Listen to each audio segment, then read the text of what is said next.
नमस्कार स्टूडेंट्स। रसखान के अगले सवैये करते हैं। शेष गणेश महेश दिनेश सुर सरेहु जाहि निरंतर गावे, जाहि अनादि अनंत अखंड अछेद अभेद सुबेद बतावे। नारद से सुख व्यास रहे पचिहारे, तऊ पुनि पार न पावे, ताहि अहिर की छोरियाँ, छाछिया भर छाछ पर नाच नचावे। शेष का अर्थ है शेषनाग, गणेश गजानन, महेश शिव जी, दिनेश दिन का सूर्य, सुरेश का अर्थ होता है इंद्र, अनादि जिसका प्रारंभ न हो, अनंत असीम, सुवेद वेदों का ज्ञाता, और सुखदेव मुनि, पचिहारे कोशिश करके हारना, और छछिया माटी का छोटा पात्र। तो कवि कहता है कि जिस भगवान की शेष गणेश महेश दिनेश और सूर सरेहु कि जिस भगवान श्री कृष्ण की महिमा का शेषनाग, गणेश, शिव, सूर्य व इंद्र आदि देवता जाहि निरंतर गावे, आदि देवता निरंतर गायन करते रहते हैं। जाहि अनादि अनंत अखंड अछेद अभेद सुवेद बतावे, जिन्हें सब अनादि असीम अखंड अछेद अभेद और वेदों के ज्ञाता बताते हैं। नारद से सुख व्यास रहे, नारद से लेकर सुखदेव मुनि व व्यास जी तक पचिहारे, जिन्हें प्राप्त करने के लिए तपस्या करके हार गए हैं। तऊ पुनि पार न पावे, परंतु उन्हें प्राप्त नहीं हो सके। ताहि अहिर की छोरियाँ छछिया भर छाछ पर नाच नचावे, उसी भगवान श्री कृष्ण को जिसको शेषनाग गणेश शिव सूर्य आदि की जो निरंतर गायन करते हैं और जिनको वेदों का ज्ञान है, और नारद मुनि को भी जो प्राप्त नहीं हुए, और सुखदेव मुनि और व्यास ने भी जिसने तपस्या करके हार गए लेकिन उन्हें वो प्राप्त नहीं हुआ, उसी भगवान श्री कृष्ण को गोकुल गांव की जो अहिरन गोपियां हैं वो मिट्टी के एक छोटे से पात्र भर छाछ के बदले अपनी उंगलियों पर नाच नचाती हैं। तो यहाँ पर श्री कृष्ण की अब जो अपार महिमा है और उनकी जो प्रेम वत्सलता है उसका वर्णन किया गया है। जा दिन ते वह नंद को छोरो, या बन धेनु चराई गयो है, मीठी तानी गोधन गावत बैन बजाई रिझाई गयो है। वा दिन सो कछु टोना सो के, रसखानी ही में समाई गयो है। को न काहू की कानी करे, सगरो ब्रजबीर बिकाई गयो है। तो कवि कहता है कि जा दिन से वह नंद को छोड़ो, कि वह जिस दिन से वह नंद का पुत्र श्री कृष्ण या बन धेनु चराई गयो है, धेनु का अर्थ गाय, बन मतलब वन में, श्री कृष्ण जंगल में अपनी गायें चरा कर गया है। मीठी ताननी गोधन गावत बैन बजाई रिझाई गयो है, गायों को चराते हुए अपनी बांसुरी की जो मीठी तानी मतलब मीठी तान व मधुर आवाज़ से गावत बैन बजाई रिझाई गयो है मतलब आकर्षित कर गया है। वह अपनी मीठी तान व मधुर आवाज़ से सबको आकर्षित कर गया है।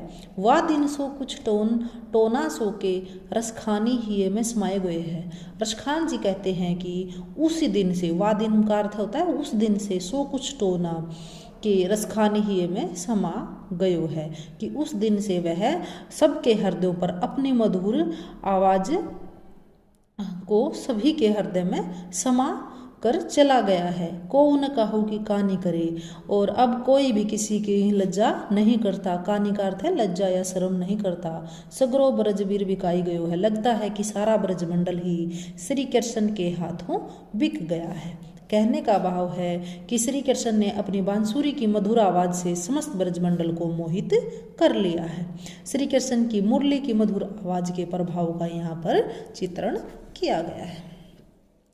गोरज बिराजे भाल लह लही बनमाल, आगे गैया पीछे गवाल, गावे मृदु तान री, तैसी धुनी बांसुरी मधुर मधुर तैसी, बंक चितवनी मंद मंद मुस्कानी री, कदम विटप के निकट तट निक्याओ, अटा चढ़ी चाही पीत पट फहरानी री, रस बरसावे तन तपन बुझावे नैन, प्राणी रिझावे वह आवे रस खानी री।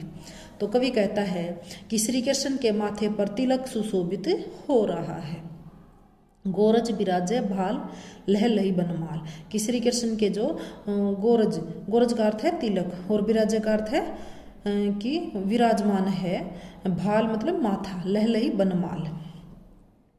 लहलम का अर्थ होता है शोभादायक और बनमाल वन फूलों की माला, कि श्री कृष्ण के माथे पर तिलक सुशोभित हो रहा है और उनके हृदय पर वन फूलों की माला लहला रही है।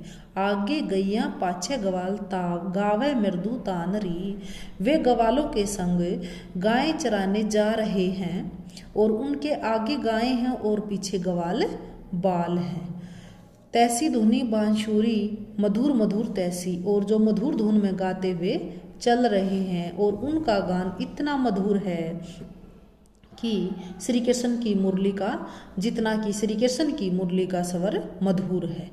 बंक चितवनी मंद मंद मुस्कानी री, श्री कृष्ण तिरछी दृष्टि से देखते हुए तथा मंद मंद मुस्कुराते हुए कदम विटप के निकट तटनी क्या। तटनी का अर्थ है यहाँ पर यमुना नदी। वैसे तो तटनी नदी होती है, लेकिन जो श्री कृष्ण के लिए यूज होती है, जो नदी जिस नदी का प्रयोग होता है वो श्री यमुना नदी का ही प्रयोग होता है, क्योंकि वो यमुना नदी के किनारे ही बैठकर अपनी मुरली बजाते थे। कि जो श्री कृष्ण है वो मंद मंद मुस्कुराते हुए यमुना नदी के निकट जो स्थित कदम का जो वृक्ष है उसके पास आ गए हैं।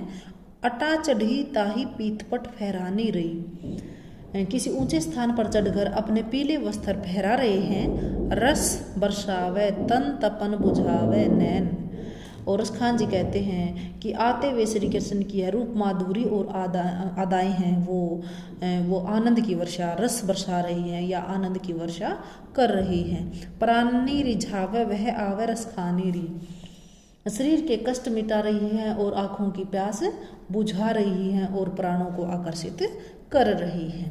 तो यहाँ पर श्री कृष्ण के अद्भुत रूप लावण्य व आकर्षक अदाओं का बड़ा ही प्रभावशाली ढंग से प्रयोग किया है। प्राण वही जू रहे रिझी वा पर रूप वही लीही वाही रिझायो, शीश वही जिन पे परसे पद अंक वही जिनवा परसायो, दूध वही जू दुहायो री वाही दही शु सही सो वही ढरकायो, और कहाँ लो रस खाने री भाव वही जू वही मन भायो। तो प्राण वही जू रहे रिझी, रिझी का अर्थ होता है आकर्षित करना। प्राण मतलब प्राण या जीवन। कवि कहता है कि उस व्यक्ति का जीवन है वो श्रेष्ठ है जो श्री कृष्ण के प्रति आकर्षित होता है। वह रूप वही लीही वाही रिझायो, और जो रूप है रूप सौंदर्य है उसी को सार्थक कहा जाता है जो श्री कृष्ण को रिझाने में सफल हो जाता है।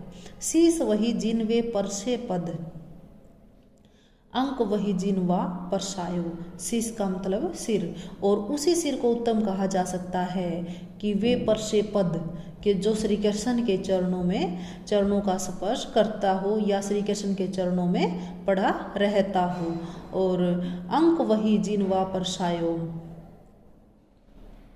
तो अंक का अर्थ यहाँ पर लिया गया है शरीर, कि शरीर वही उत्तम है जो श्री कृष्ण को स्पर्श करे। दूध वही जू दुहायो रिवाही दही सुसही जो वही ढरकायो, और दूध वही उत्तम है जिसे श्री कृष्ण जी ने अपने हाथों से बिखेरा हुआ है। और कहाँ लो कहो रसखानी रिभाओ वही जू वही मन भायो, और रसखान जी कहते हैं कि इस विषय में मैं और कहाँ तक वर्णन करूं, भाव भी वही उत्तम है जो श्री कृष्ण के मन को बहाता है। श्री कृष्ण ने कवि ने श्री कृष्ण की खुशी में ही अपनी खुशी बताकर उनके प्रति अनन्यता को प्रकट किया है। बैन वही उनको गुण गाई और कान वही उन बैन सोसानी, हाथ वही उन गात सरे अरुपाई वही जो उही अजुनानी। अनुजानी। जान वही उन प्राण के संग, ओ मान वही जू करे मनमानी। त्यों रस खानी वही रस खानी, जू है रस खानी सो है रस खानी। तो यहाँ पर रसखान जी कहते हैं कि बैन वही, बैन का अर्थ है वाणी, वाणी वही वास्तविक है उनको गुण गाई जो भगवान श्री कृष्ण के गुणों का गान करे। कान वही उन बैन सो सानी, और वास्तविक कान भी वही हैं जो श्री कृष्ण की वाणी में लिप्त रहे। हाथ वही उन गात सरे अरुण, और वास्तविक हाथ भी वही हैं, या हाथों की संज्ञा भी उन्हीं को दी जा सकती है जो श्री कृष्ण का शरीर स्पर्श करे।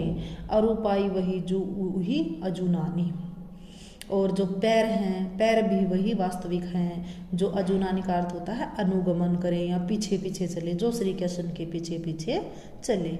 जान वही उन प्राण के संग, और प्राणों की सार्थकता भी इस बात में है कि ओ मान वही जू करे मनमानी, जो कृष्ण के जीवन से एकाकार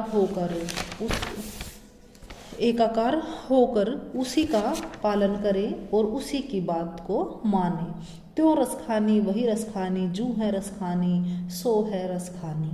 तो यहाँ पर एक तो रसखान है, रसखान कवि जो रस के भंडार है, और दूसरा रसखाने का अर्थ है रस का भंडार। तो प्रशंसीय प्रतिष्ठा भी वही है जो कृष्ण को द्रवित करके उससे मनमानी बात मनवा सके।